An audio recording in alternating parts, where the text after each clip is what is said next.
இரவில் கேட்க வேண்டிய இறைவனின் வார்த்தை.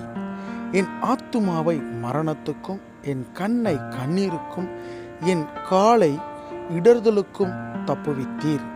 சங்கீதம் 116 அதிகாரம் 8 ஆம், எனக்கு பிரியமான என் அன்பு தேவஜனமே, ஆண்டவராகிய இயேசு கிறிஸ்துவின் நாமத்தில் இந்த ராத்திரி வேளை உங்களை சந்திப்பதில் நான் மிக்க மகிழ்ச்சி அடைகிறேன். இந்த நாளிலும் இந்த வேத வசனம் சொல்கிறது, என் ஆத்துமாவை மரணத்திற்கும், என் கண்ணை கண்ணீருக்கும், என் காலை இடதலுக்கும் தப்புவித்தீர் என்று. ஆம், இந்த இடத்தில் சொல்லப்பட்டது போலவே இந்த நாளில் ஆண்டவர் உங்களுடைய ஆத்மாவை மரணத்தில் இருந்து தப்புவித்திருக்கிறார். உங்களுடைய கண்ணை கண்ணீரிலிருந்து தப்புவித்திருக்கிறார்.